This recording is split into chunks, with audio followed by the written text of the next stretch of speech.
Hello and welcome back to the roads of Elden Ring. Today, we're not going to explore the raw ruins, but we're going to explore this nice area down here. This area contains one of my least favorite areas, if not my least favorite area of the entire, not only DLC, but probably also game. It's just a small area, just a very small contained area, but it's going to be disgusting. But the rest of this area is fine. Just one tiny, small bit that we can find right here, I think, is very... well, you will see. But yeah, today we are going to explore this, whatever this river is called. It's not the Elec River, it's a different river. Don't know what the name is. But there's some interesting things down here. So, and it's quite the secretive area. I say quite secretive because without the internet as a guide, finding this area would be very infuriating, I would say. Because if you remember, Castle Watering Hole, you have to go and take the good old coffin route, right? Right here, you will end up in this very, honestly, very high, unsettlingly high building part of the keep. This area down here, where you have to go down a ladder, then into the sewer, watery area, whatever that's called, maybe the moat area, whatever, and then hit a illusory wall to unlock this area. It's, well, if you're having a look at the map, it somewhat hints at this path, I should say. Somewhat. The map is somewhat... it's not that easy to read. I mean, if you know how the map is laid out, then you can make out your paths, right? This is the boss arena. We have the Site of Grace here. Then the game leads you through this area over here. This is the small courtyard with the tree in the middle. You can jump. This is this one small bridge where you can jump down to grab this item, and then you have to go through the courtyard back into this building where the dining hall is. Then this area is where you fight the Shadow Militia. You have the summon sign, or the invasion sign for Hornsend's invasion, where Hornsend is getting invaded by Leda. And then over here, these three squares here, and rectangles, I should say, are these boats with the Estus-looking stuff coming out of there. Then you have your... well, it's laid out this way, and it kind of looks like there's more to this area, but still very hard to make out this area, I should say. But of course, you know that there is something. Honestly, I don't know, maybe from up there. I don't know how well you can see this place, but maybe if you see the grace in this entrance, then you know somewhere in the keep there must be a secret area.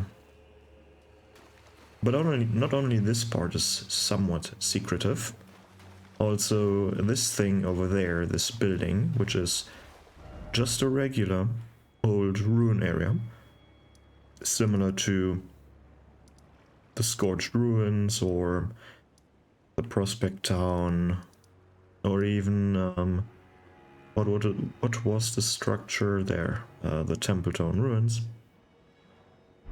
It looks very similar.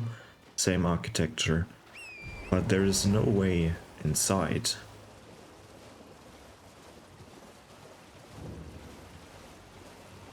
These are the ruins of Unte, right? But as you can see, no entrance. And the main entrance is blocked, which is unfortunate. So how do we gain access to this area? That's the big question now. I mean, there's one of these furnace golems in front, but this one is destroyed, so what can we do? And there's also not a small gap where we can enter. Not unlike the Temple Down ruins that we had a look at last episode. But here there is no such gap. We're just getting an awful lot of furnace visages. And this might be a small hint or just a farming area. If we're looking around, there are quite a few discarded or destroyed furnace golems lying around. And all of them, or at almost all of them, you can grab one of these visages. So this might be a small hint to what to come next or what you need to do. The game also leads you to this building. And this is technically the best spot for what you have to do. I mean, the basket is quite open here. I bet if we just were to throw in a furnace pot, maybe we can awaken it. And oh boy, it worked. Hello, good sir. Oh, and he sees me. Quite unfortunate. But now, here we have our entrance.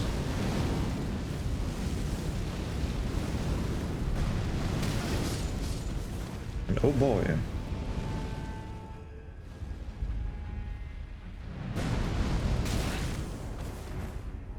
I forgot something to activate. Oh well. How unfortunate. But here, this area is quite useful. And let me quickly get to the side of grace.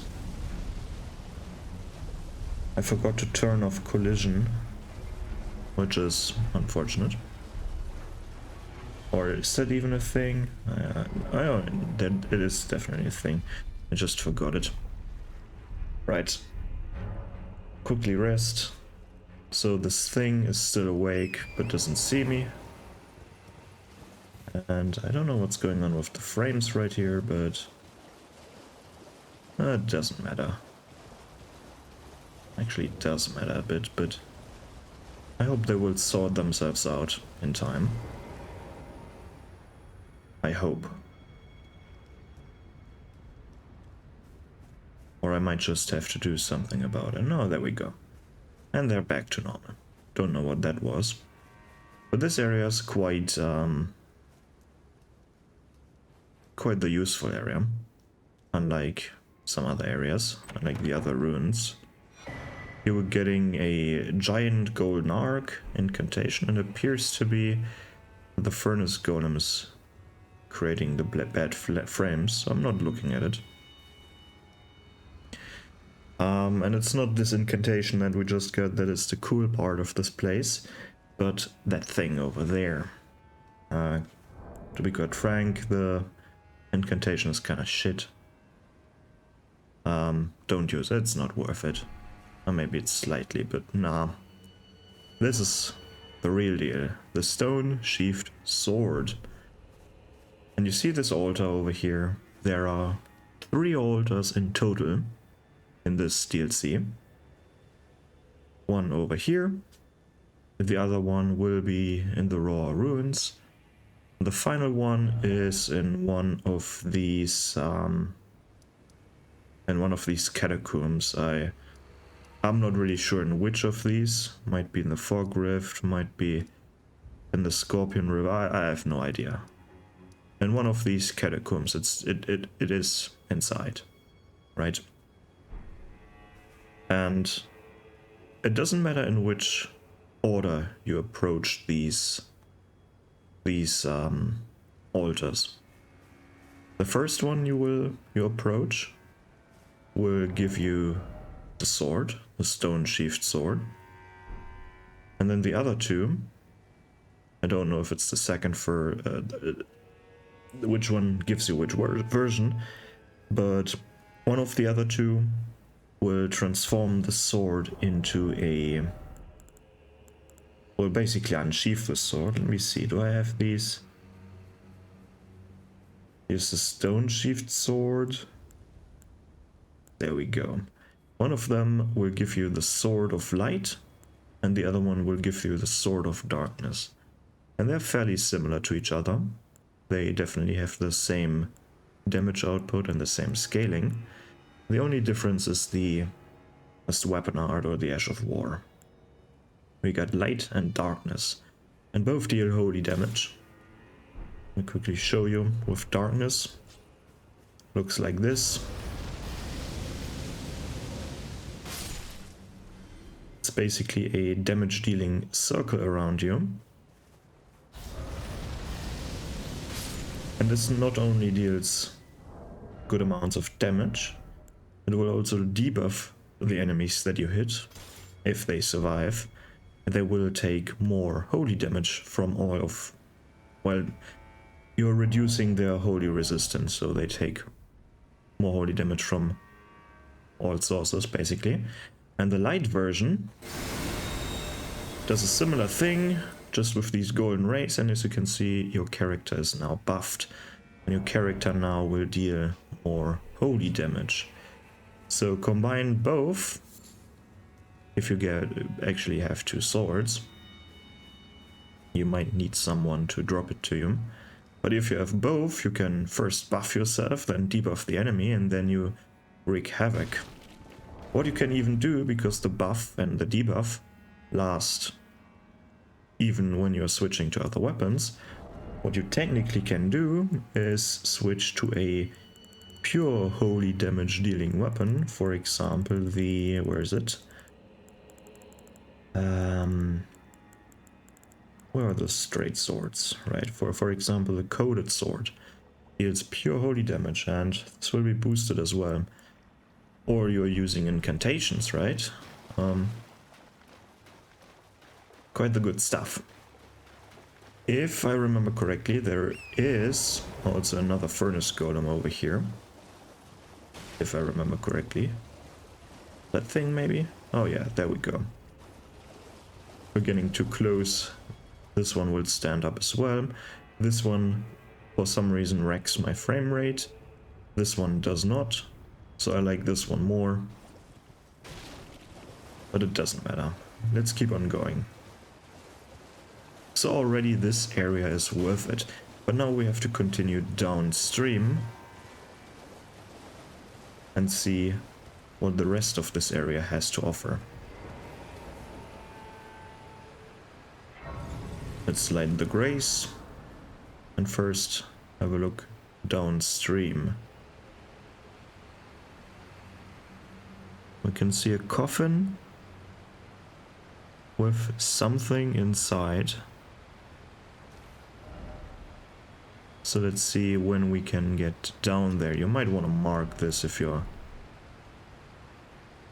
forgetful that there is something down there. But because there's an item, the game basically tells you, hey, you can get down here. And you can see a faint glow, right? Very faint though. But there's a long way down there. There's a long way to get down there. So we have to wait a bit.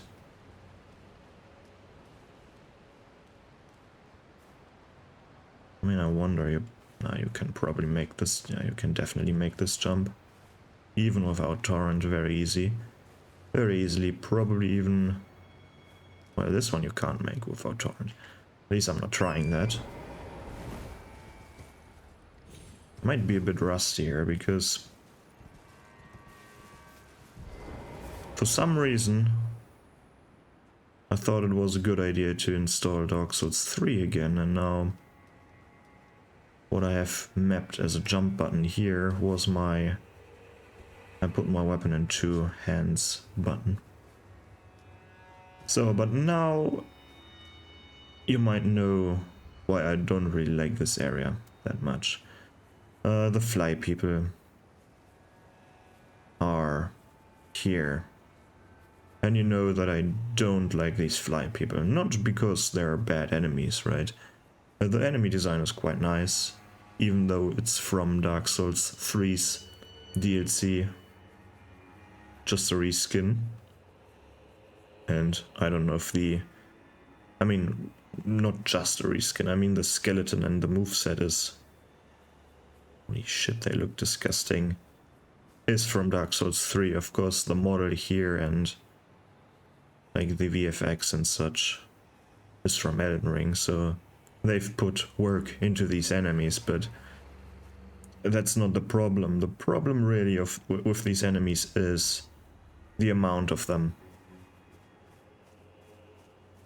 There will be way too many flies along the way, and in particular in a very special area that we're going to explore today, which I just can't deal with.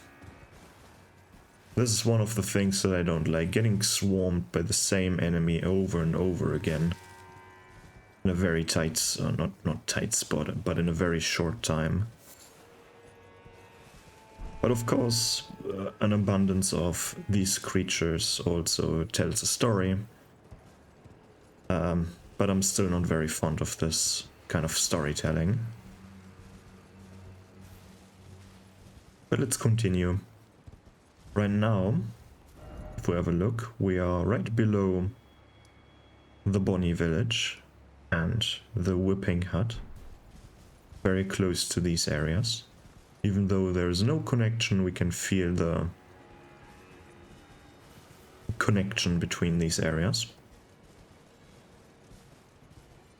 When the fly people are just turned hornsent, then we must be near a settlement of hornsent, right?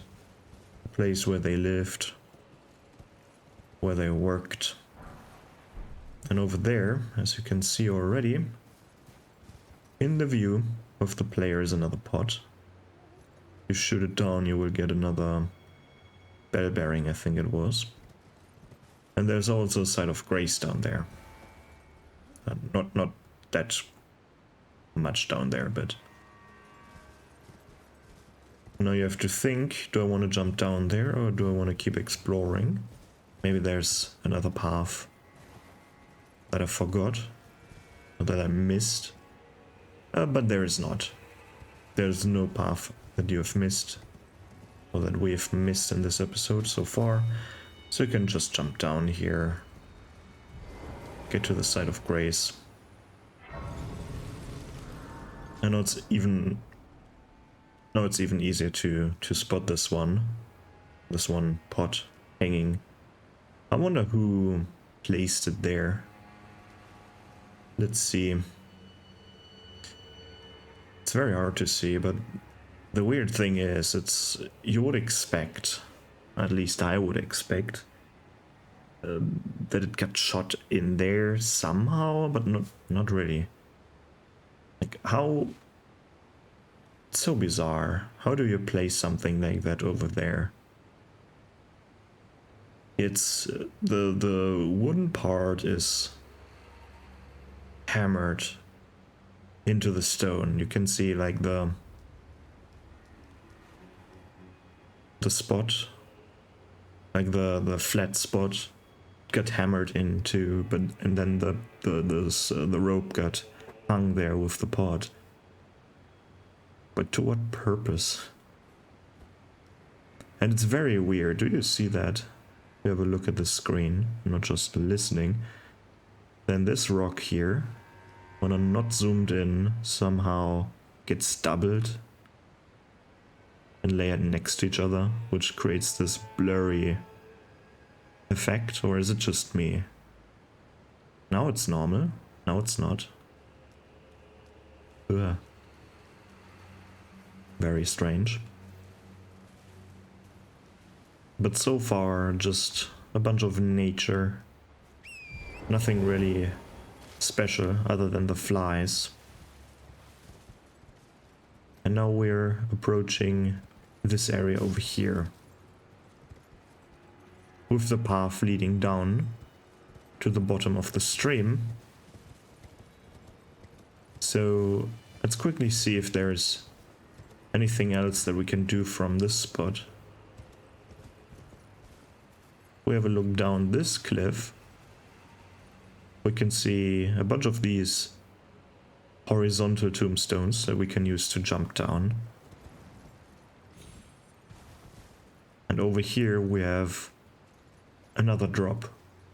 So we have to decide which way we want to go. But luckily we have a site of grace here. And usually placements of sites of grace, they vary in quality, I would say, right? Because if we have a look at the keep over here, the black, the shadow keep, right? This one side of grace in front of the boss room and one side of grace inside the boss room after beating the boss is kind of silly. I mean, Mesmer did the same thing basically. We had this side of grace in front of his arena and then inside of his arena. And I get it, right? Every boss after defeating the boss spawns a side of grace. It feels so silly. But I mean, it's not really bad design, but it's consistency, but consistency without a purpose, right? Because they are consistent, every boss after defeating them, every boss with a boss arena after defeating them, not like a random overworld boss with a health bar like a dragon. They do not spawn something like that. But if you have a boss arena and you defeat the boss, there will be a side of grace for you. And it's just consistency, even though this consistency leads to weird placements. It's nothing game breaking, but it's unfortunate that they couldn't come up with a nice shortcut, right? With a nice shortcut where you unlock an easy path. But honestly, I don't want to walk like 10 miles just to get back to Mesmer because I died the 10th time or something, right? Or, well, this build is clearly not working. Let me switch out some. Oh, but if I switch out some of my spells and stuff and reallocate my flasks, I need to walk this path back to the boss. But I mean, we have the Stake of America, right? Might as well use it in conjunction with a well-placed shortcut. A bunch more spirit graves over here, and then this big ass drop. And by the way, I try to come out, or I try to tell something with the placement of the, like with bad, and I want to talk about good and bad placements of checkpoints, sites of grace in this game. And then I told, right now I told you the example of a bad thing, and now I should have given you the example for a good side of grace, and I just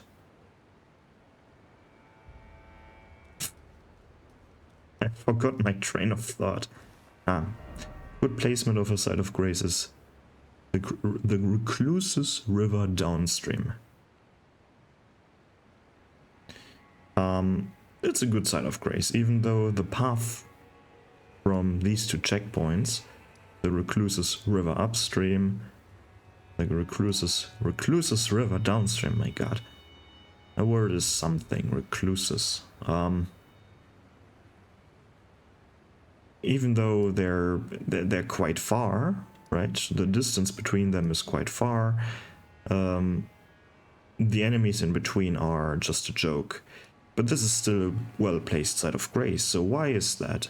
It's not an open area, like, it's not really an open world area so far. You could argue that this path, right, starting from the castle watering hole up to this point, is like a base, or is like a Dark Souls area, right? It's not an open world area.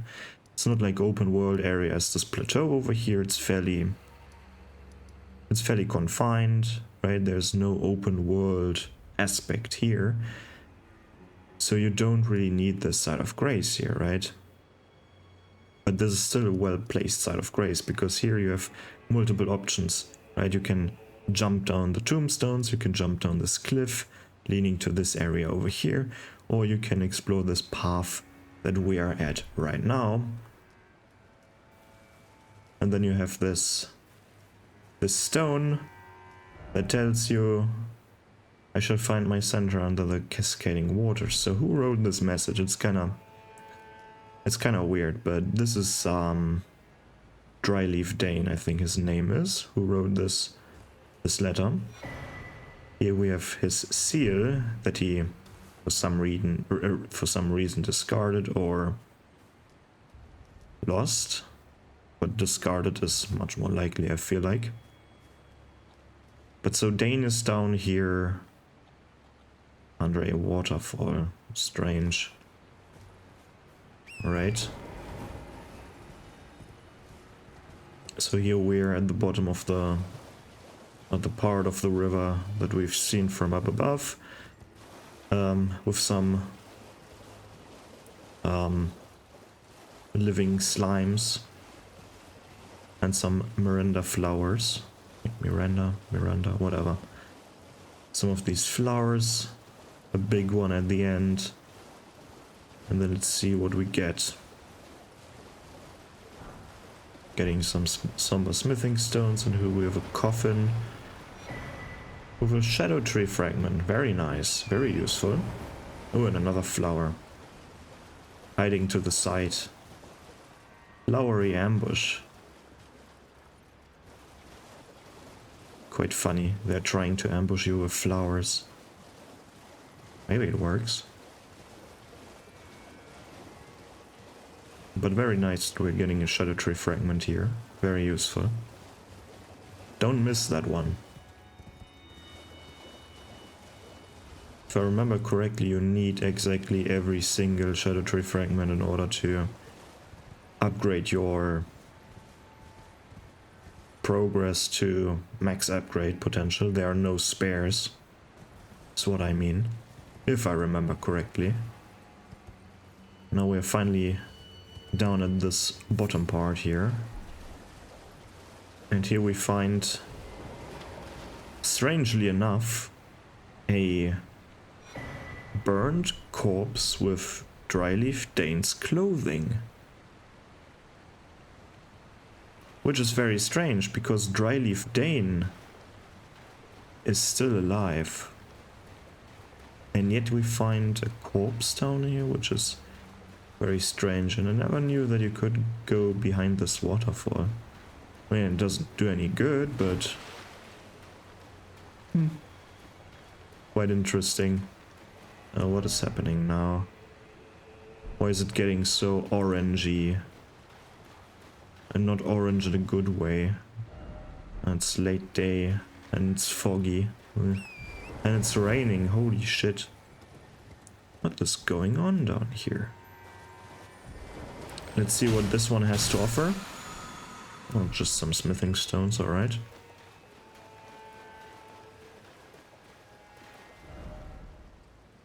We can see right here the river splits in two. But if I remember correctly, this one just leads to a dead end with another one of these mausoleums. It's really a dead end. Would be kind of amazing if you had a secret right here, but sadly there's nothing. But we have another one of these somewhat disappointing mausoleums. This is the Eastern Nameless Mausoleum, and inside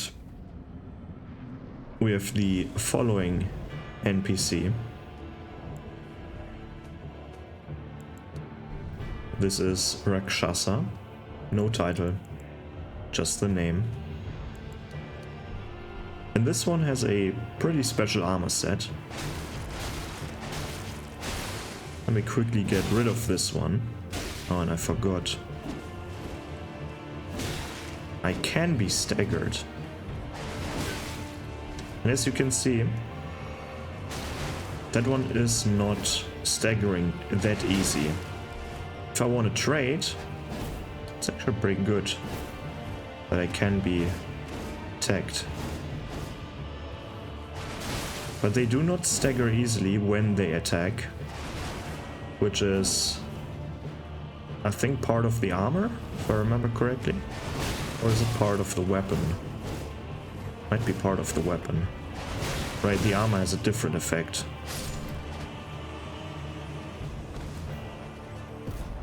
But it's part of the weapon, which makes this great katana pretty damn strong. Because we're getting the great katana and the armor set.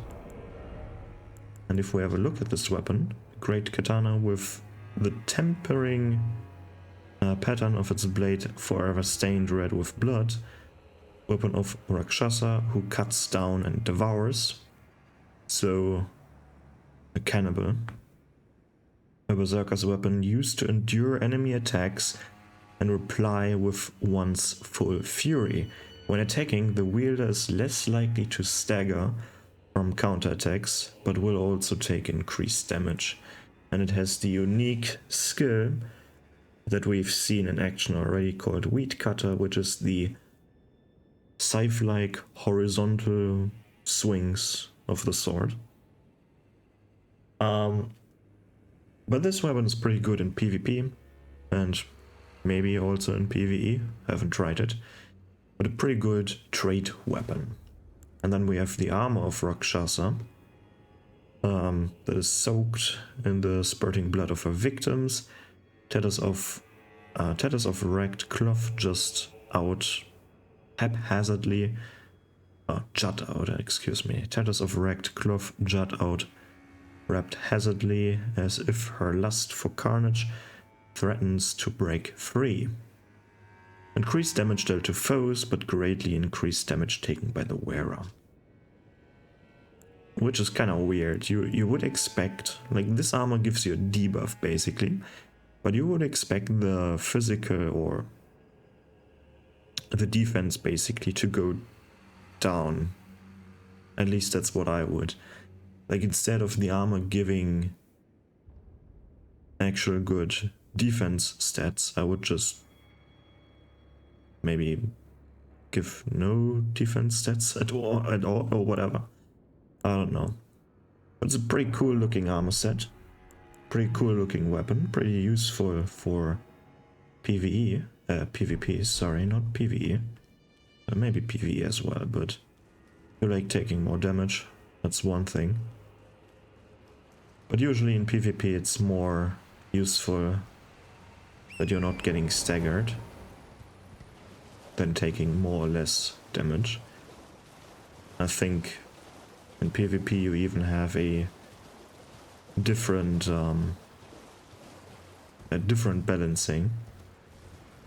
They've kind of split PvP and PvE in two, which is useful, but I still don't like it because you can't see you can't really see stats anyways, so I guess it doesn't really matter.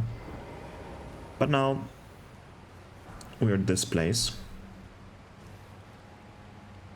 with a basin below us, or more of the river below us, not really the basin, with a somewhat more open spaced area. So let's explore this one before we explore the horrors of the flies.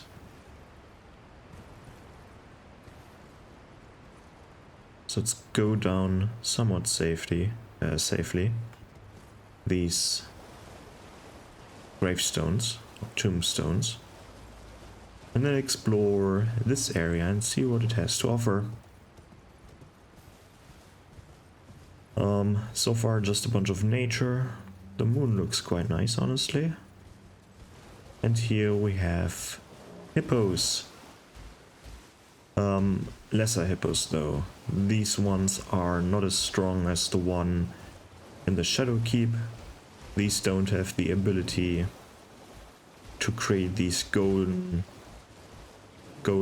crucible spikes.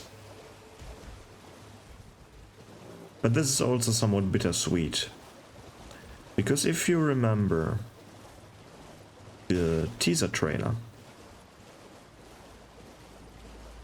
in a more natural environment, in the teaser trailer, you would fight the big hippo. And for some reason they thought it was a good idea to put the big hippo in the Shadow Keep, where it does not really belong. I feel like fighting the big hippo in an area like this would be much more fitting, but maybe you put the one with the spikes in the raw ruins, because spoiler ahead, there, I think at this place, I think this is the spot, there's another hippo, and I think they should put the boss hippo over here maybe. Well, maybe down here, it doesn't really, I mean, it does somewhat matter. But here we have two hippos, and if I remember correctly, these drop each some, or just one shadow tree fragment. So you definitely want to kill these, even though, like, these are pretty easy to defeat, so I mean, you might as well. But down here, there's really nothing else. We have these two hippos, and if you want to hunt animals, then you have a few smaller animals here as well.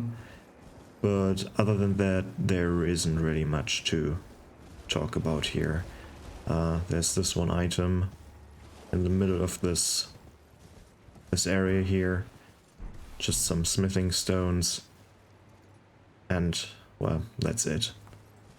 The only way onward is twofold. Either we jump down more of these weirdly placed horizontal tombstones that we find somewhere over here, if I remember. Yeah. We continue downward, descending into the unknown, or, which has the same outcome, we're going back to our Recluses River downstream, site of grace, and actually turn it daytime again. Because while nighttime is good and all, I just don't like the desaturated and very dark look of the world, in this area at least. I prefer a bit more sunlight. In certain areas, night looks better, but this is, in my opinion, not one of them. So let's finally continue down this way over here and explore this spot. We can have a look down here again. This is where we were at before. The area with the hippos. They are not spawned in yet, because why would they? Would just eat up some memory. And now we can somewhat have a look at the area that is still to come. We are basically now just walking alongside this cliff over here. Like, there's an item over there underneath the bridge. Excuse me, can you stop whining here? I'm talking. And then we can see these small irregularities. Is that a word? Irregular rock formations, or broken up rock formations, where there is something. We even see a fly down there, so this is where we will be at some point. And then this over there, we can jump from point A to point B, is our final destination. These woods down here is where the tombstones would lead us to. But I guess we're taking the arguably the worst route here. The route of flies, the path of flies, or the cliffside of flies. Remember, this is the cliff. Everything adjacent to the Bonnie village is now infested with flies. Infested with... basically with the people of the Bonnie village, like the Hornsent people, not the disfigured, poor shamans that get stuffed into the pots. No, these are, I guess, the Hornsent that got infected by some kind of disease, turned into flies, and are a complete menace to society now.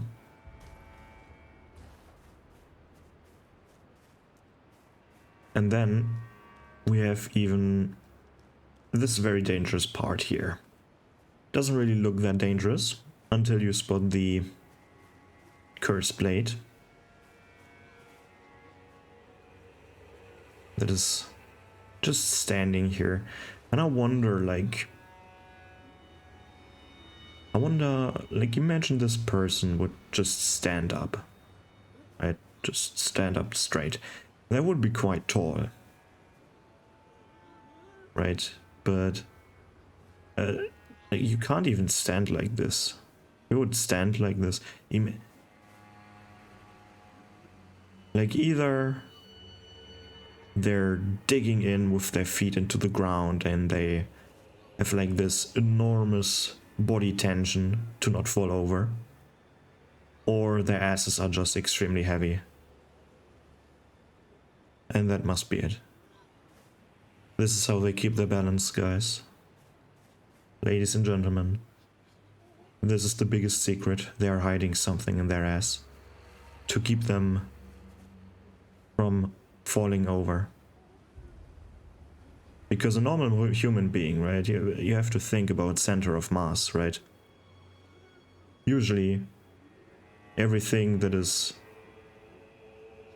below you, not below, above your waist, all of that part is heavier, right, compared to your lower half. So this person would just fall over. He couldn't stand like this. He's not standing on all fours. He's standing on his legs,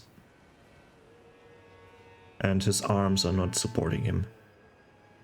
And no, the weapon is not in the ground. Like, it's not supposed to be in the ground. It looks like it's touching the ground, but it's not really touching the ground, if you get me. So they're probably hiding something very heavy in their ass. Otherwise they would fall over. And this is now canon. Probably a bunch of fidget spinners or something like that. Because I can't explain why they would spin that much when you fight them.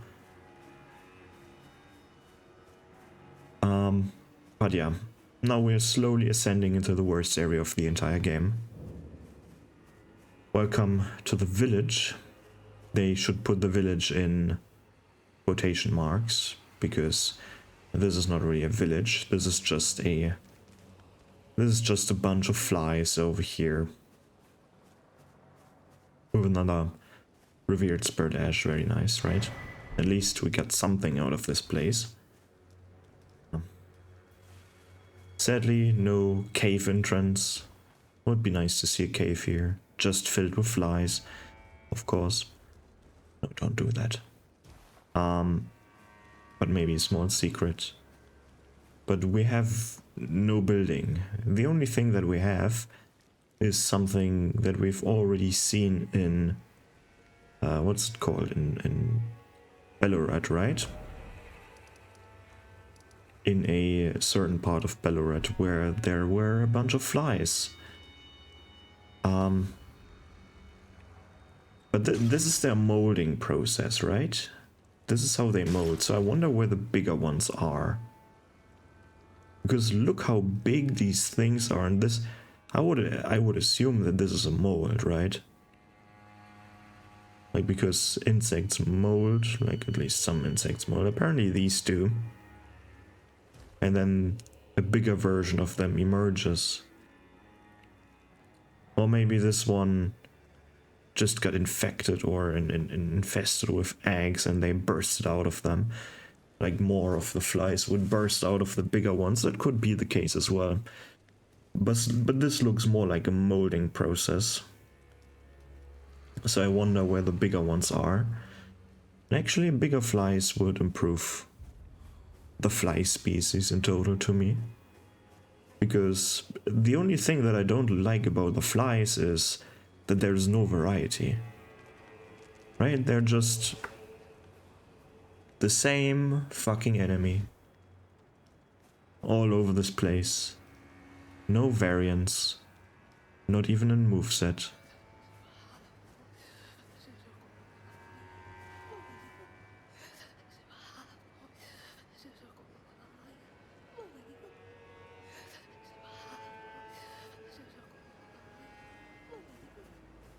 Disgusting. And this fly is surrounded by other flies. I wonder if they're cannibalizing. If this is supposed to be like they're eating the molded remains of other flies, or if they're just foraging something very close to these carcasses.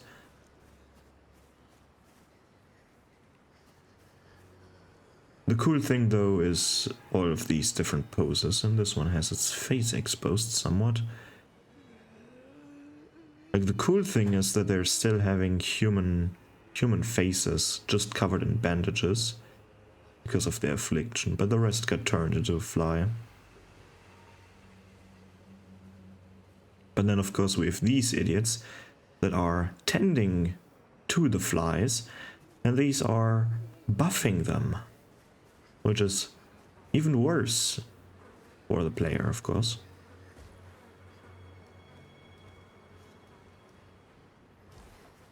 But let's see, do we have something other than the revered spirit ash here? We have a rune.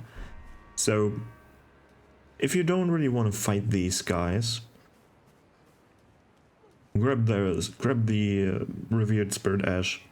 Maybe, if you feel like it, grab the rune and get out of here. There's nothing more to experience here other than utter chaos with all of these flies shooting at you, coming at you, attacking you, getting buffed by these shadow dudes. It's not a fun experience, I should say. Or maybe it is fun to you because the flies are fairly easy to defeat. But be careful, the buff is potent.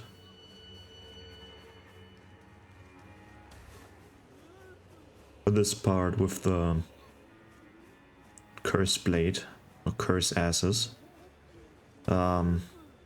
is probably the worst part of this area. Other than that, we just continue our way downward these cliffs, away from the village of flies.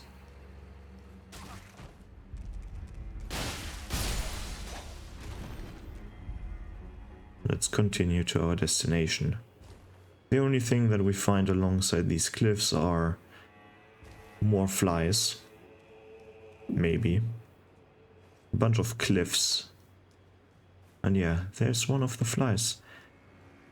Oh, this is the fly that we've seen from somewhere up there. When we still were happy that we haven't encountered this place yet.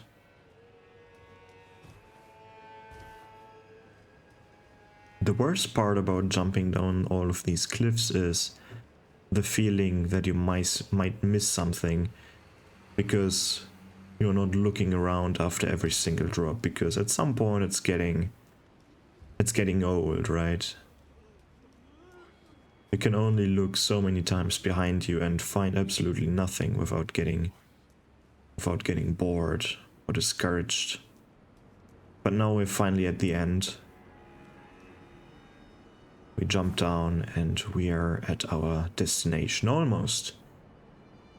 Because here we have this small plateau looming over the abyssal woods that we do not know yet, because this area is completely shrouded in not in darkness in that way, because right here we can see what's on the map. But there's, if I remember correctly, this area is a big secret because it's shrouded in darkness, like the map is not explored yet. And we have to find it first. But we can have a look down into the abyss and wonder if there is something. And if there is something, what is down there? Because it's pitch black. We just see a bit of fog. Nothing more, nothing less. Just a pitch black, infinitely deep chasm of nothingness. But soon enough we will see what's down there. Can even see something over there, which is kind of weird. The fuck is that? It shouldn't be there. Huh? But even on this plateau there isn't really much to explore. Like, we have a bunch of nature and a few spirit graves.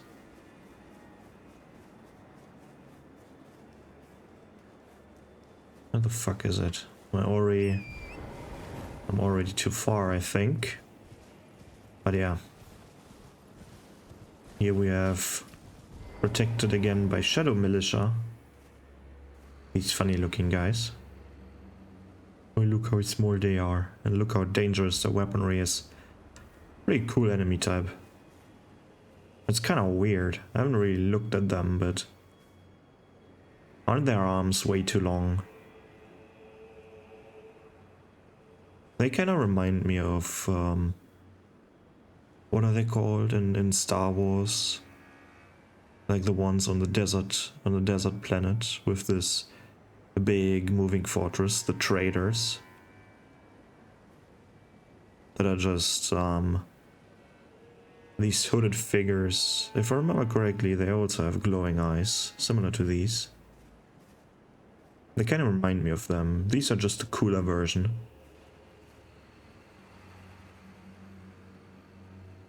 Just look at them. Kind of funny looking.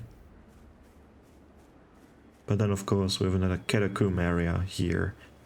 And these catacombs are special in that they're mandatory if you want to explore what's down here. Because these catacombs, the Dark Light catacombs, actually don't have a dead end. They're not just your regular dungeon. These are your connector between these two areas. And if we have a look at the icon, this doesn't really look like the regular catacomb icon, does it? Because if we have a look at the normal catacomb item that we can't really see, but this one should look different, if I remember correctly. So maybe next episode we will start exploring some of the catacomb areas, if not all of them. I don't know how long it takes. But before we do that, let's quickly get back up again and get out of these catacombs so that I can teleport around. Maybe. I definitely wanna go over here for the final thoughts. Let's quickly get out of here and go over here. Can't go to the very beginning because then the frames are getting cut in half for some reason, which is odd. That is quite nice here, right? Yeah, with this yellowish looking hue. I hope that's not toxic, but will be resurrected anyways if it's toxic. But yeah, this is the... I still don't know what I'm going to call this place, because what does Recluses mean? I need to Google that. Is Recluses River? I don't think that this river is called Recluse, right? Because it's the Recluses River, not the Recluses River. It's not the name of the river, right? It's the river of the Recluses, whatever Recluses is. I need to Google it, as I said. But yeah, this area is special as in we have a secret, and then we have a secret, and then we have a secret and a secret, right? Secret entrance to this area, or secret passage to this area. Very nice. We finally unlocked this weird area over here that we could have seen from left and right. And we finally found the entrance through the Shadow Keep into the castle watering hole area. From here we can go downstream to this Recluses River downstream, side of Grace. And here we have a few more options. We can go this way, with a good ending option. Have the Eastern Nameless Mausoleum with this very cool looking armor set and weapon. And this very cool NPC that is somewhat hard because they, as the weapon states, are not getting staggered as easily when they attack.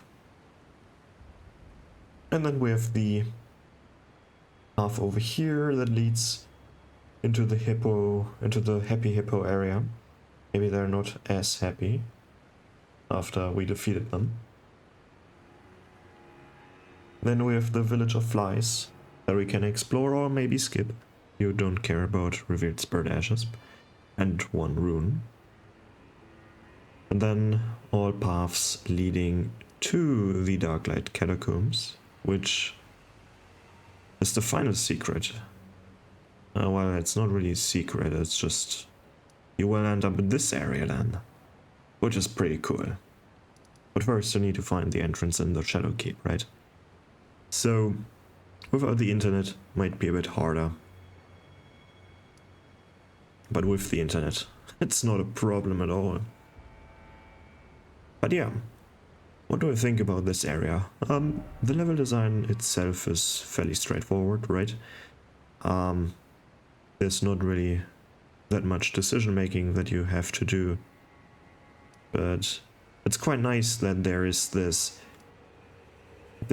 strange way of getting into the ruins of Unti, whatever. Unti, whatever you want to call it. Where you have to first activate the furnace golem from this one place through a furnace pot. Pretty cool and unique thing that you have to do here. Nothing in the game tells you to do that, so you have to come up with the solution yourself.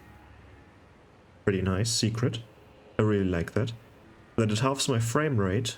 This one golem I don't like. And the weapon that we're getting here turns out at the end to be a pretty good one.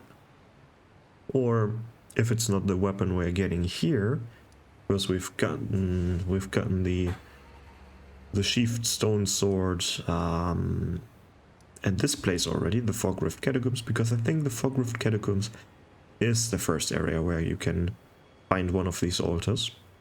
If I remember correctly. We might see next episode. But if we're getting the stone sword here, or if we already have the stone sword, we can transform it here, which is pretty cool. Technically, we can unsheath it. Or maybe I just told you bullshit. We will see next episode. If it's actually all the altars are swapping places, or if it's whatever. The next thing here, the Side of Grace, which is a pretty good Side of Grace, like an example for a good Side of Grace. Here we have a few paths that we can take. We can go to the Village of Flies. We can jump down the coffins and explore the Happy Hippo area.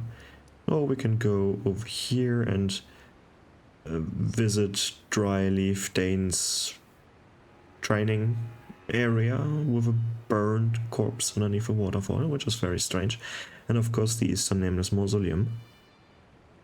So at this side of Grace, the paths split a bit and lead you to different areas, ultimately ending at the Darklight Catacombs, where it's pretty nice. But the highlight is, in my opinion, definitely either the stone part, the stone sword part here at the ruins of Ute, or the Rakshasa armor set. And the worst part here is the Village of Flies, the worst area in the entire game. And you can't argue with that. You just can't. It's not possible. It's the worst area. And it's the worst enemy type in this DLC. Not the most annoying. Well, no, it's the most annoying one. The enemy type is not that bad, but the abundance of the same enemies, that's the bad part. But yeah. Up until that point, up until the Village of Flies, it's a fairly solid, somewhat secretive, not very secretive, but the area is not very secretive because you can see it from everywhere. But the way you get here is somewhat secretive. And overall, I somewhat enjoy this area, even though it has the Village of Flies in it. But you can't make everyone happy, right? Item-wise, it's definitely pretty nice. Level design-wise, the layout itself is pretty nice. Enemy variety, maybe not that much. Furnace golems, 2 of them. Flies, some shadow militia, 2 happy hippos. Maybe a few grave birds. Well, what will you do? Nothing groundbreaking, right? But overall, fairly solid connector area, as I like to call these. Next up, we are going to explore some catacombs. That will be fun. Don't know how many we will manage to do. Let's count quickly. Of course, with the Darklight Catacombs, which is 1. Then we have the Fog Rift Catacombs over here, which is number 2. We have the Scorpion River Catacombs, number 3. Are there any more catacombs? Or are these all of them?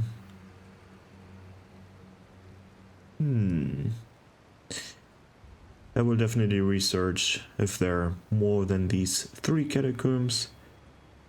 Maybe I just haven't found it on the map here, or maybe there are just 3, which would be fine as well. I will also have a look at, right after this video, what Recluses means. And I might or might not present it to you, my findings, next episode. But you might as well write it down in the comments. Even though I'm going to Google it. Write some comments, why not, right? And yeah, I guess I see you in the next episode. Goodbye.